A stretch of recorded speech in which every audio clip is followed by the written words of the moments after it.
था कि किस तरीके से कॉन्जुगेशन स्टार्ट हुआ, क्या कॉन्जुगेशन होता है, इसमें होता क्या है, और अभी उसमें क्या जो रेसिपिएंट ने क्या प्लाज्मा ट्रांसफर रेसिपिएंट में हो गया, रेसिपिएंट किसमें चेंज हो गया, ए पॉजिटिव में चेंज हो गया। तो once the female recipient cell now become the male donor. अब क्या जो फीमेल रेसिपिएंट जो पहले थी, जो मतलब जिसमें ए प्लाज्मा नहीं था, अब वो ए प्लाज्मा ट्रांसफर होगा डोनर से, तो अब वो खुद भी क्या बन गई है, डोनर बनी कि नहीं बनी, अब वो खुद भी डोनर बन चुकी है। डोनर मीन्स वो मेल बन चुकी है। This characteristic of the maleness A positive in bacteria is transmissible और इन्फेक्शियस। अब ये जो मेलनेस आ गया, अब ये जो बैक्टीरिया है वो ट्रांसमिसिबल हो गया, मतलब वो ट्रांसफर हो सकता है यहाँ से वहाँ, और दूसरा वो इन्फेक्टियस हो सकता है, मतलब कि वो इन्फेक्ट कर सकता है पर्टिकुलर किसी ऑर्गेनिज्म को या पर्टिकुलर बैक्टीरिया को। अब नेक्स्ट चलते हैं हम लोग, है ना। अब सोचते हैं कि what is HFR। HFR cell क्या होती है। अब ये F पॉजिटिव पढ़ लिया हमने, F नेगेटिव पढ़ लिया, अब HFR सेल क्या होती है। When F फैक्टर हो गया ना, F प्लाज्मा अपना जो है सेक्स फैक्टर जो भी हम बोलते हैं, when F factor of the plasmid exist in an integrated state with the host chromosome. अब देखो यहाँ पर दो सेल दी हुई है आपको ना, कितना सफाई से दो सेल दी हुई है। इसको देखिए, ये डोनर क्रोमोसोम है, ये बैक्टीरियल क्रोमोसोम बड़ा वाला, और ये प्लाज्मिड है। अब क्या हुआ, जो ए प्लाज्मिड है, ए पॉजिटिव है, उसमें से जो अब ए प्लाज्मिड निकला, अगर वो जो ए प्लाज्मिड है वो क्रोमोसोम जो है, बैक्टीरियल क्रोमोसोम जो है, जो क्रोमोसोम है, डोनर जो क्रोमोसोम है ना, उसका पार्ट बन जाता है। देखो इसमें कुछ पार्ट गया, इसके साथ रिकॉम्बिनेशन हुआ और इसका पार्ट बन गया, किसका, बैक्टीरियल क्रोमोसोम का पार्ट बन गया।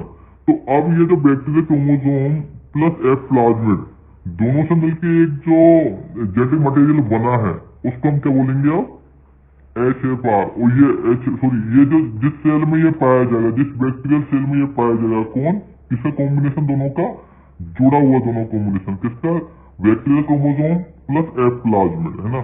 तो दोनों जुड़े होंगे उस स्टेट में अगर पाया जाता है, तो इसे को क्या बोलते हैं हम, HFR सेल। लिखा हुआ ना, F plasmid integrates into chromosome by recombination. तो ऐसा नहीं कि भाई गया और वहां जाकर टेस्ट होगा ना, एक रिकॉम्बिनेशन प्रक्रिया होती है जिसके जरिए ही जो एफ प्लाज्मिड होता है वो क्रोमोसोम का पार्ट बनता है।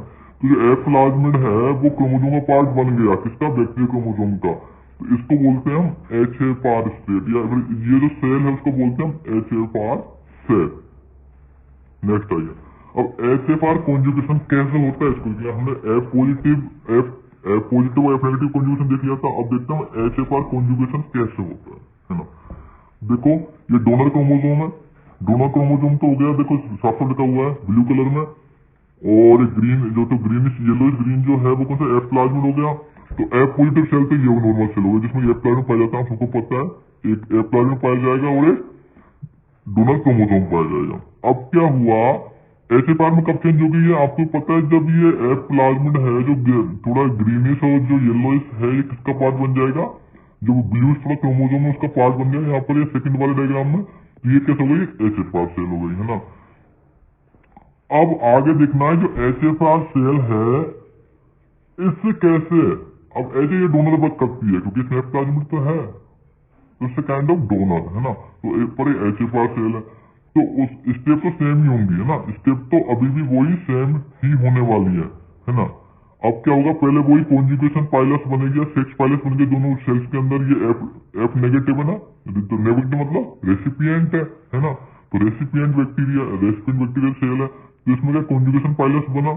तो और ये कौन सी है, एफ पॉजिटिव सेल है, पर कौन सी है, HFR सेल। कौन सी सेल है ये, हाई फ्रीक्वेंसी, इसकी फ्रीक्वेंसी बहुत हाई होती है ना, हाई फ्रीक्वेंसी रेसिपिएंट सेल, वो हाई फ्रीक्वेंसी सेल होती है ना। तो HFR सेल होती है और दूसरी होती है एफ रेसिपिएंट। अब किस तरीके से ये ट्रांसफर होगा, किसमें, रेसिपिएंट सेल में। अब देखो, जो एफ पॉजिटिव सेल है उसका एफ प्लाज्मिड यहाँ से गया, है ना, देखो यहाँ से, तो डोनर डीएनए है, डोनर डीएनए यहाँ देखो, पहले देखो F plasmid integration into the chromosome by the recombination, पहला पॉइंट हो गया। दूसरा, cell join by a conjugation pilus, ये दूसरा पॉइंट कॉमन है। तीसरा देखिए, portion of F plasmid partially moves into recipient cell. Partially मतलब पूरा मूव नहीं होगा, जैसे एफ पॉजिटिव उसमें पूरा मूव नहीं होगा, उसका कुछ पार्ट, कुछ हिस्सा उसका मूव हो जाएगा, किसमें, रेसिपिएंट में, है ना। तो कुछ हिस्सा उसका रेसिपिएंट में मूव हो जाता है। तो देखो इस तरीके से ये एफ प्लाज्मिड है, इसका कुछ ऐसा रेसिपिएंट में मूव हो जाता है।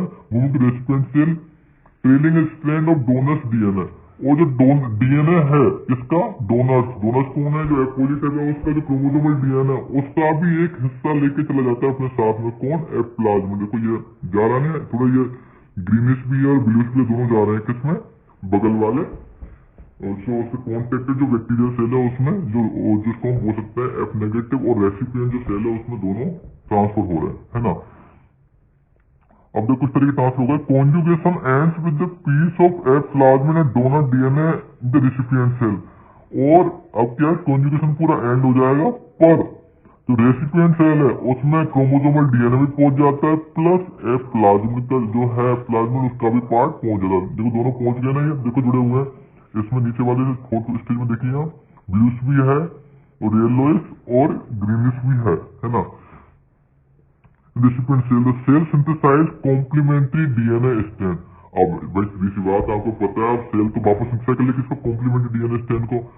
तो जो the donor DNA and recipient DNA recombine and making a recombinant F negative cell। अब वापस से क्या बन गई है, जो पहले HFR थी, तो HFR को जब F नेगेटिव में जाएगा तो क्या बन जाएगा, वो जो सेल है वो भी किसमें चेंज हो जाएगी, फिर HFR में चेंज हुई कि नहीं हुई। देखो यहाँ पर रिकॉम्बिनेंट सेल HFR चेंज हुई कि नहीं हुई, इस तरीके से, है ना। तो अब HFR इंटीग्रेटेड, अब देखो एफ पॉजिटिव है, फ्री प्लाज्मिड है, पॉजिटिव में क्या होता है, प्लाज्मिड फ्री होता है कि नहीं होता। एफ पॉजिटिव क्या होता है, तो क्रोमोसोमल डीएनए होता है, और एक क्या होता है, प्लाज्मिड होता है। HFR में क्या होता है, HFR में हुआ क्या है, जो क्रोमोसोमल डीएनए है उसी का पार्ट बन जाता है, कौन, फ्री प्लाज्मिड। जो एफ प्लाज्मिड उसी का पार्ट बन जाता है, और ये रिवर्सिबल होती है। दूसरी देखो टर्न्स और एफ पॉजिटिव होता है, वो टर्न से F negative into F positive upon conjugation, है ना। ये तो हो गया conjugation with HFR and F negative rarely becomes F positive but it receive chromosomal DNA from the donor.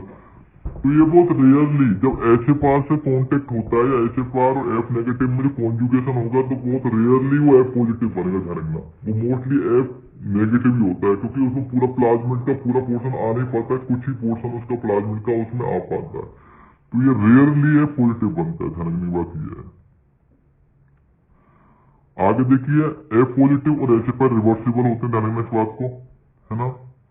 अब सेक्स एक्शन क्या होता है ना, सेक्स एक्शन क्या होता है, when the F factor reverts from the integrated free state, it may sometimes carry with it some chromosomal DNA from the adjacent site of its attachment. Such an factor is known as F dash factor, उसको sex reduction बोलते हैं। इसकी study करेंगे हम next class में। अभी हमने दो चीजें पढ़ ली हैं, एक तो एफ पॉजिटिव और एक नेगेटिव होता है, उसका कॉन्जुगेशन कैसे होता है, क्या HFR होता है, HFR का कॉन्जुगेशन क्या होता है, और उसका प्रोडक्ट क्या बनता है। हम सेक्स एक्शन पढ़ेंगे, एफ डैश पढ़ेंगे, इसको हम नेक्स्ट क्लास में करेंगे। Thank you.